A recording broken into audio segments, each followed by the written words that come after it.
जय मसीह। म सुरज लाम्बा तपाईहरुको माझमा एकपटक फेरि आइपुगेको छु। परमेश्वरलाई महिमा भएको होस् र परमेश्वरलाई प्रशंसा भएको होस् तपाई र मेरो जीवनबाट। प्रिय मित्रहरू, ऋतुहरू बदलेर जान्छन्, समयहरू बदलेर जान्छ, परिस्थितिहरू पनि बदलेर जान्छ, तर परमेश्वरको वचन रहिरहन्छ ज्योति बनेर। परमप्रभु परमेश्वर जिउँदो हुनुहुन्छ, त्यही वचन परमेश्वर हुनुहुन्छ। उहाँले हामीलाई हरेक दिन जिउन सिकाउनु भएको छ। आउनुहोस् हामी आज फेरि बातचित गर्नेछौँ परमेश्वरको वचनबाट।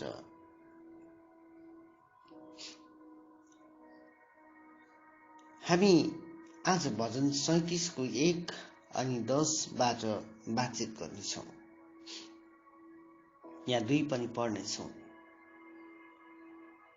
दुष्टहरूलाई देखेर झर्को नमान, कोकैमेरप्रति डाही नहो, किनकि तिनीहरू चाँडै घाँसै सुकी जानेछन् र हरिया बिरुवा जस्तै ओइली जानेछन्। 3 पनि पढ्न चाहन्छु। परमप्रभुमा भरोसा राख र भलाइ गर, त्यसरी देशमा रहेर सुरक्षाको उपभोग गर्नेछौ। 10 पद। अलिक बेरपछि दुष्टहरू रहने छैनन्, तिमीले तिनीहरूलाई खोजे तापनि तिनीहरू पाइने छैनन्। हालेलुया। आउनुहोस् आज हामी आजको वचनबाट बातचित गर्नेछौँ।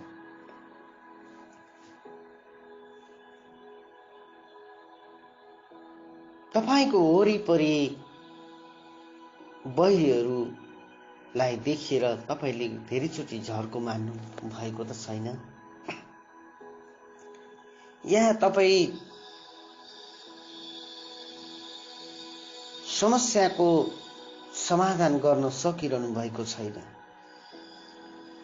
12 पदले यसरी भन्छ, दुष्टहरूले धर्मीजनका विरोधमा षड्यन्त्र रच्दछन् र उनीहरूमाथि दाहारा किर्छन्, तर प्रभुले तिनीहरूलाई हाँसोमा उडाइदिनुहुन्छ, किनभने तिनीहरूको दिन आइराखेको उहाँ जान्नुहुन्छ। परमेश्वरको महिमा होस् यो वचनबाट।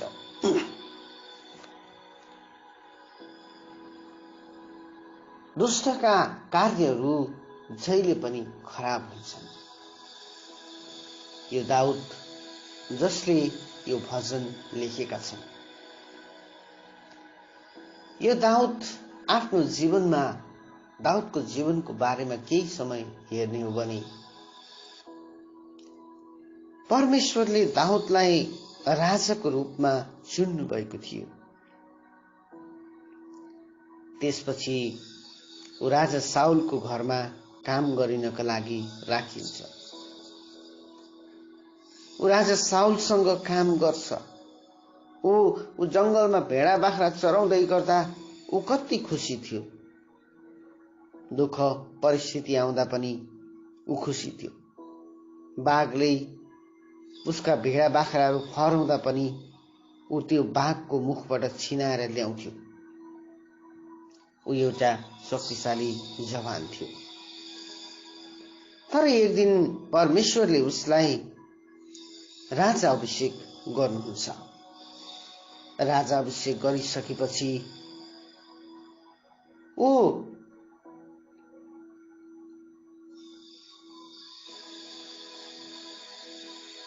राजा साउलको घरमा पुग्छ। त्यहाँ उसले वीणा बजाउँछ। त्यहाँ उसले राजा भन्दा शक्तिशाली काम गरेर आउँछ। ऊ दिन प्रतिदिन उसले काम गरिराखेको हुन्छ। तर तपाईलाई थाहा छ, एक दिन साउल राजाले उसप्रति दाह गर्न लागे। जब एक दिन उसले हजारौंलाई मारेर आउँछ, हजारौंलाई जितेर आउँछ। इस्राएलीहरूले यो गाना गाइराखेका उनीहरूले उस राजा साउलले सुन्छ र राजा साउलले त लाखौंलाई मारे,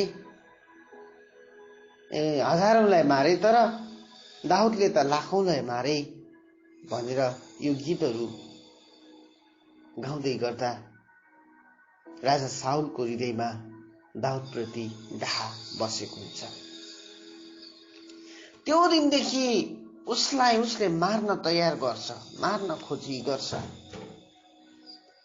अनि ऊ कहिले कहाँ भाग्छ, ऊ कहिले जंगलमा, कहिले उडारमा, कहिले मरुभूमिमा खाली खुट्टा हिँड्यो भनेर हामी सामुएलको किताब पढ्यौं भने थाहा पाउँछौं। सामुएलको किताब मजाले पढ्नुहोस्, दाउदको जीवनको बारेमा तपाईले थाहा पाउनुहुनेछ।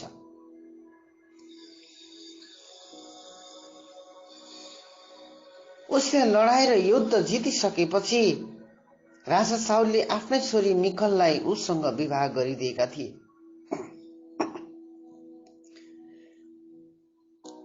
अब ऊ भाग्दैछ कि उसले आफ्नो पत्नीलाई त्यहाँ छोडेर जानुपर्ने कुरा आएको छ।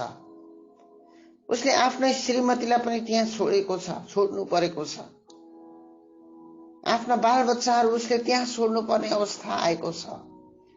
तर ऊ भागेर कहाँ जाँदैछ? मरुभूमि बाटोहरूतिर जाँदैछ।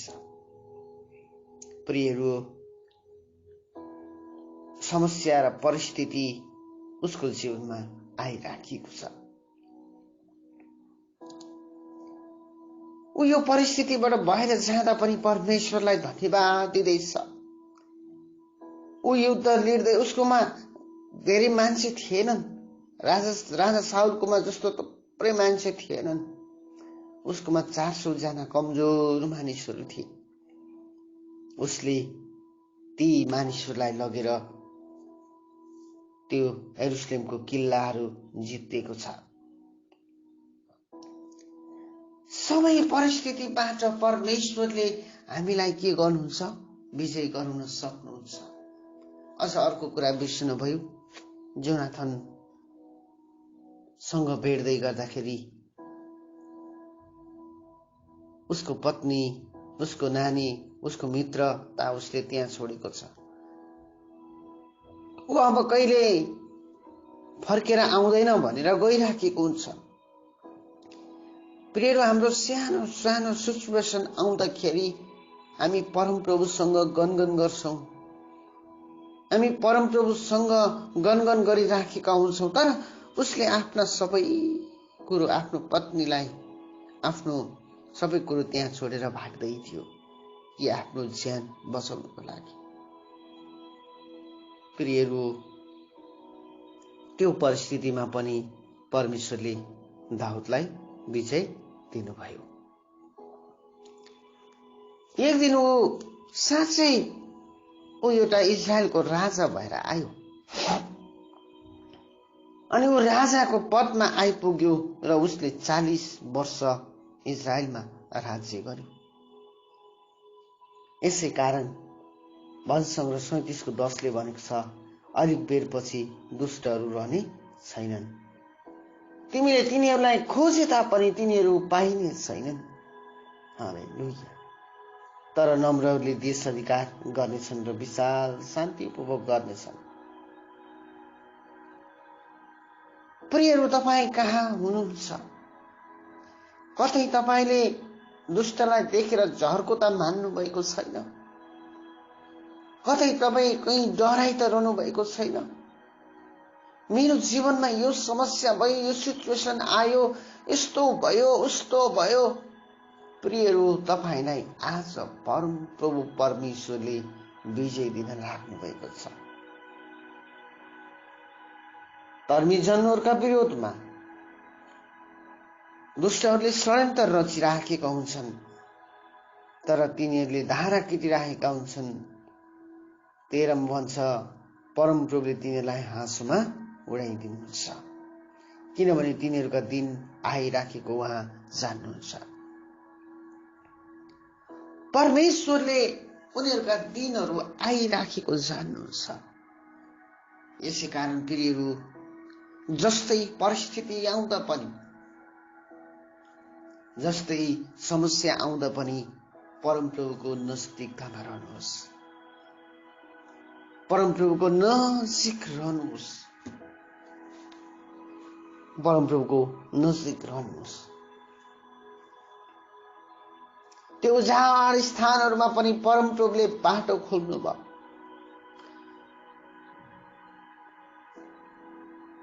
अस्ति मैले वचन सुन्दै थिएँ एकजना पास्टरबाट।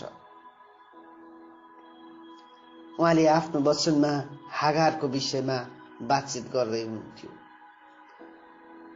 त्यो हागारलाई अब्राहमले घरबाट निकालिदिएका थिए।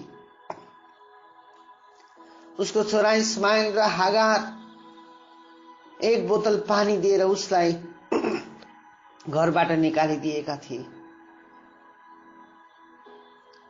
उनी त्यो मरुभूमि र त्यो बालुवा, त्यो सुखा जमिनमा त्यो घामले डढिरहेको बेलामा, जलिरहेको बेलामा उनीहरूको पानी सकिएर उसले आफ्नो छोरालाई पर राखेर ओर आएर ऊ रोइराखेकी थिए, कराइराखेकी थिए।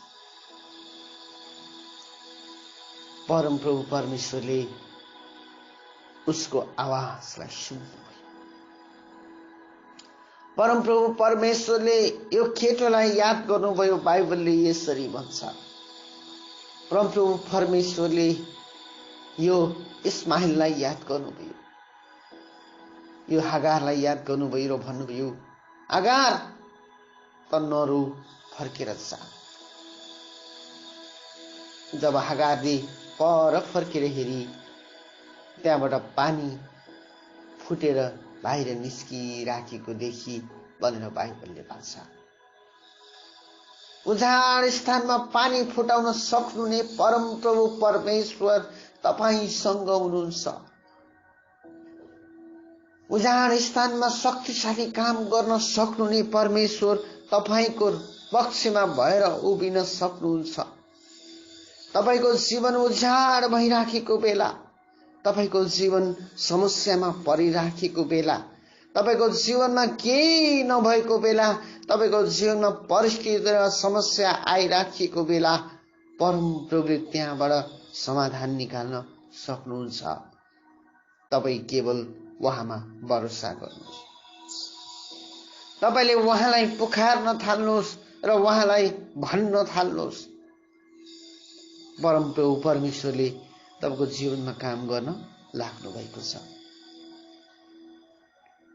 अझै यो भन्दै गर्दा मलाई एस्तरको किताब साह्रै मन पर्छ।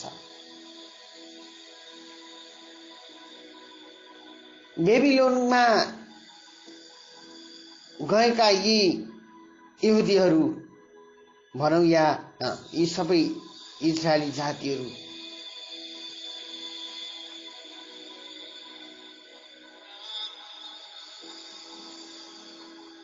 एक दिन राजालाई राजाको ज्यान बचाइदिएको हुन्छ यो मर्दकाईले। तर एक दिन हामान भन्ने दुष्ट मान्छे आएर यो मर्दकाईलाई राजाको सामनेबाट निकालिदिएको हुन्छ।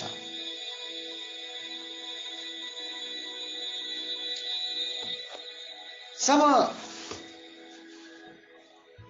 हामानले इजरायलीहरूलाई यहुदीहरूलाई मार्ने निर्णय गरेको हुन्छ अनि उसले चाहिँ मर्दकाईलाई मार्नका लागि काठको क्रुस बनाएर तयार गरेर आफ्नो घरमा राखेको हुन्छ।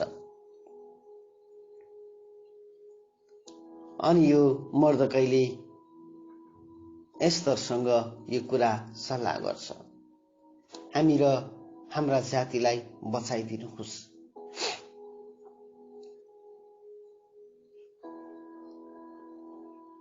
जब उनीहरू परमप्रभुसँग उपवास, पुरा देश इजरायलीहरू जहाँ जहाँ यहुदीहरू बस्थे उनीहरूलाई उपवास बस्न लगाइयो। उनीहरू परमेश्वरतिर पुकार गर्न थाले। जब पुकारा गरी हामान जसले उसको निम्ति खाल्टो खनिराखेको थियो, उसको निम्ति काठको क्रुस झुन्डाएर राखेको थियो, एक दिन राजाले यो हुकुम गरे कि हामानलाई नै त्यो क्रुसमा झुन्डा। प्रियहरू, यो हामान त्यो क्रुसमा झुन्डाएर मारियो। तपाईको विरुद्ध उठ्ने थुप्रै हुन सक्छन्, तपाईको विरुद्धमा थुप्रै लड्न सक्छन्, तर यदि परमप्रभु तपाईसँग हुनुहुन्छ भने, परमप्रभु परमेश्वर तपाईको पक्षमा हुनुहुन्छ भने कसैले पनि तपाईलाई केही गर्न सक्दैन, किनभने परमेश्वर तपाईसँग उभिनु भएको छ। आज प्रियहरू, तपाईले हार खाँदै गरेको बेला, तपाई ठुट्दै गरेको बेला परमप्रभु परमेश्वर तपाईसँग हुनुहुन्छ। यसैले त उहाँले भन्नुहुन्छ, मसँग माग, मतिर फर्की। त जानुभन्दा पहिला म पहिला जानेछु त्यो ठाउँमा र म त्यसलाई मरुभूमिहरू समतल बनाइदिनेछु भनेर यशायाले भन्छ 45:2-1-2। परमप्रभु परमेश्वर तपाईसँग लड्नुहुनेछ। परमप्रभु आज तपाईसँग लड्नुहुनेछ। तपाई कहाँ हुनुहुन्छ मित्रहरू? तपाई यो भनेर बसिरहनु भएको छ, ओ मैले केही गर्न सकिन, म यो देशमा हार्दैछु, म यो देशमा समस्यामा पर्दैछु। परमप्रभु परमेश्वरले तपाईसँग कार्य गर्नु। तपाईले बालामलाई र राजा बालकलाई बिर्सनुभयो। एक दिन इस्राएलीहरू बढ्दै, गन्तीको पुस्तकमा तपाईले पढ्नुभयो भने थाहा पाउनुहुन्छ, इस्राएलीहरू बढ्दै बढ्दै बढ्दै बढ्दै बढ्दै बढ्दै आइराखेका थिए। राजा बालकले इस्राएलीलाई बढेको देखेर एकजना नबी बालामलाई बोलाइ पठाउँछ, आउनुहोस्, यी जातिलाई श्राप दिनुहोस् र यो जाति चाहिँ अब नफैलियोस्, यो जाति नष्ट भएर जाओस्।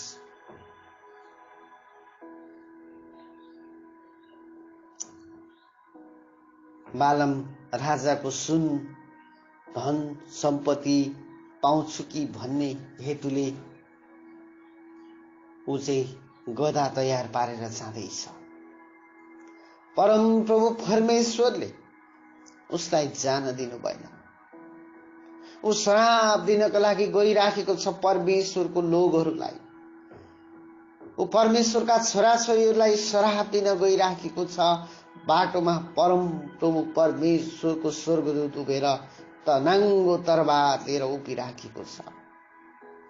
अनि यो गधालाई के भन्छ? यो गधा बोल्छ, के तपाईँ जीवनभरि बसेको गधा होइन म? के आजसम्म मैले यस्तो गरे? होस्, त मेरो जीवनभरि बसेको गधा होस्, तँलाई त म मारिहाल्ने थिएँ भनेर बालमले भन्छ। जब उसको आँखा खोलिन्छ, उसले स्वर्गदूतलाई लामो तरबार, नाङ्गो तरबार लिएर उभिराखेको देख्छ। जब उसले देख्छ, मैले गल्ती गरेँ, मैले भूल गरेँ भनेर भन्छ। म कतै जाने छुइन, म फर्किनेछु। तर परमप्रभुले भन्नुभयो, तँ जा, तर तैँले श्राप होइन, मेरो जातिलाई आशिष दिएर आइछ। ऊ त्यो ठाउँमा गए, उसले अब भविष्यवाणी गर्दैछ। उसले जातिहरूलाई यो भन्दैछ, अब यो जाति बढ्दैछ, अब यो जाति फैलिँदैछ, अब यो जाति चाहिँ बढ्दै बढ्दै बढ्दै बढ्दै जाँदैछ, यो जाति शक्तिशाली हुँदैछ भनेर उसले जब आशिष दिँदै गर्दाखेरि राजा बालक डरले थर थर थर थर थर हुन्छ।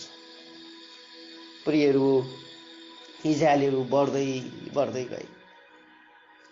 परमेश्वरको जातिलाई, तपाईको छोराछोरीलाई कसैले पनि छुन सक्दैन भनेर प्रार्थना गर्नुहोस्। तपाई परमेश्वरको छोराछोरी हुनुहुन्छ, कसैले पनि तपाईलाई छुन सक्दैन। तपाई उहाँको नजदिक जानुहोस्। उहाँले तपाईलाई सुरक्षित पार्नुहुनेछ।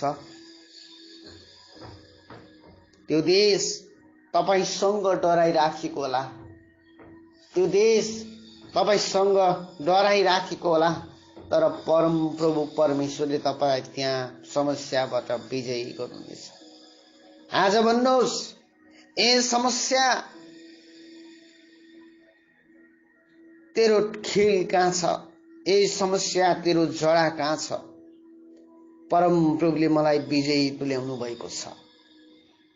ए परिस्थिति त मेरो जीवनमा बस्न सक्दैनस्, कारण परम प्रभु मेरो परिस्थिति भन्दा माथि हुनुहुन्छ। उहाँले मलाई छुटाउनुहुनेछ। वनसंग्रह 23 यसरी भन्छ, परम प्रभु मेरो गोठालो हुनुहुन्छ, मलाई केहीको घटी हुँदैन। वनसंग्रहले मजाको कुरो भन्छ, वनसंग्रहले मजाको कुरो भनिराखेको छ, परम प्रभु मेरा गोठाला हुनुहुन्छ, मलाई केही कुराको अभाव हुँदैन। उहाँले मलाई हरियो खर्कमा लेटाउनुहुन्छ र मलाई शान्त पानीको छेउमा डोर्याउनुहुन्छ। उहाँले मेरो प्राणलाई पुनर्जीवित पार्नुहुन्छ। उहाँले आफ्नो नाउँको खातिर मलाई धार्मिकताको मार्गमा डोर्याउनुहुन्छ। मृत्युको अन्धकारमय घाटी भएर जानु परे तापनि म कुनै खतरादेखि डराउने छैन, किनकि तपाईँ मेरो साथमा हुनुहुन्छ। तपाईको लट्ठी र तपाईको लौरोले मलाई सन्ताउन दिन्छन्। मेरा शत्रुहरूका सामने तपाईले मेरो निम्ति भोज तयार पार्नुहुन्छ। तपाईले मेरो शिर तेलले अभिषेक गर्नुहुन्छ, मेरो कचौरो भरिएर पोखिन्छ। निश्चय नै तपाईको भलाइ र करुणा मेरो जीवनभरि म पछि लाग्नेछ र परमप्रभु घरमा म सदा सर्वदै वास गर्नेछु। प्रियहरू, तपाईले वचन सुन्नुभयो। आजको वचन तपाईको लागि हो। परमप्रभु परमेश्वरले तपाईलाई विजय तुल्याउन गइरहनु भएको छ। परमप्रभु परमेश्वर तपाईको पक्षमा उभिन गइरहनु भएको छ र तपाईँ परमप्रभुसँग आफ्नो जीवनलाई अर्पण गर्नुहोस्। आजको वचनबाट प्रभुले तपाईलाई आशीष दिउन्। जय मसीह।